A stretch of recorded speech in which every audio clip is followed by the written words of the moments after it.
శ్రీ సచ్చిదానంద సద్గురు సాయినాథ్ మహారాజ్ కి జై. శ్రీ సాయి సచరిత 528వ పేజీలోని 36వ అధ్యాయం 89వ నుంచి ఈరోజు చదువుతున్నాం. నిజంగా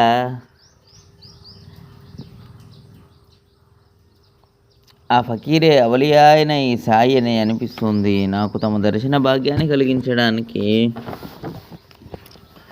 వారు స్వయం ఉత్సాహపడ్డారు. ఎవరైనా సరే ఏదో ఒక కోరికతోనే సాధువుల దర్శనానికి వెళ్తారు. నాకు అసలు వీరిని దర్శించుకోవాలనని కోరికే లేదు. నా ధనం లభించడానికి ఆ ఫకీరే మొదట వీరికి మొక్కుకోమని ప్రోత్సహించాడు. ఎవరికి మొక్కుకుంటే అనాయాసంగా నా ధనం ప్రాప్తించిందో అట్టివారు 35 రూపాయలను ఆశించడం జరగదు. పైగా అజ్ఞానులమైన మనల్ని పరమార్థ తత్పరులను చేయడానికి మనకు ఎల్లప్పుడూ శుభాలను కలిగించడానికి శ్రమపడతారు. దక్షిణాంశతో మనల్ని దారికి తీసుకువస్తారు. ఇందుకొరకే ఈ అవతారం. లేకపోతే పామరులం, ఏ భక్తి లేని వారమైనా మనం ఎలా భవాన్ని దాటగలం?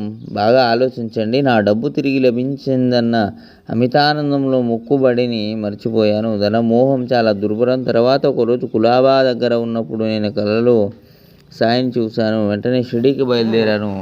సాయి సమర్థులు చెప్పినట్లుగానే నన్ను నావలో ఎక్కనివ్వక అడ్డు పెట్టగా ఒక సిపాయి ప్రయత్నంతో నా కష్టం తప్పింది. ఇది నిజమే. నేను కష్టాలతో రేవు వద్దకు వచ్చినప్పుడు నిజంగానే ఎవరో ఒక సిపాయి నా కొరకు వాళ్ళని వేడుకున్నాడు. అంతకు ముందే నన్ను తిరస్కరించిన నావాధికారులు నాకు నావలో స్థలాన్ని ఇచ్చి నన్ను కృతజ్ఞుని చేశారు. సిపాయి అసలు నాకు పరిచయస్తుడు కాడు. అయినా నేను అతనికి పరిచయస్తుడనని చెప్పగా నావలో ఎవరూ నన్ను అడ్డగించలేదు. నావలో సుఖంగా కూర్చున్నాను. ఇలా నావ వద్ద జరిగిన సిపాయి వృత్తాంతం నా విషయంలో జరగగా సాయిబాబా దీన్ని తమపై ఆరోపించుకున్నారు.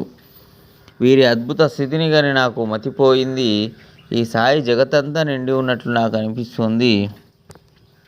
వీరు లేకుండా అనువంత ప్రదేశమైనా లేదు. మాకు అనుభవాన్ని కలగజేసినట్లే వీరు ఇతరులకు కూడా అట్లే కలిగిస్తారు. మేము ఎవరం, ఎక్కడి వారం, ఎంత గొప్ప భాగ్యవంతులం. మమ్మల్ని తమ వద్దకు లాక్కొని వచ్చి ఇలా చక్కని దారికి తీసుకుని వచ్చారు.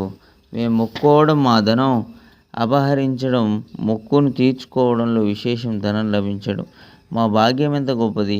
మేము వారిని పూర్వం ఎప్పుడూ దర్శించుకోలేదు, వారిని ధ్యానించలేదు, వారిని గురించి విననైనా లేదు. వారు మమ్మల్ని గుర్తించుకున్నారు. ఇట్టి వీరి సాంగత్యంలో అనేక సంవత్సరాలు ఉన్నవారు అహర్నిశలు వారి పాదాలను సేవించే భగవద్భక్తులు ధన్యులు. సాయిబాబా ఎవరెవరితో మాట్లాడారో, నవ్వారో, ఆటలాడారో, కూర్చున్నారో, నడిచారో, భోజనం చేశారో, క్షీణించారో, కోపగించారో వారందరూ భాగ్యవంతులు. 108వ నుంచి మరో వీడియోలో చదువుకుందాం. సచ్చిదానంద సద్గురు సాయినాథ్ మహారాజ్ కి లోకా సంస్థ.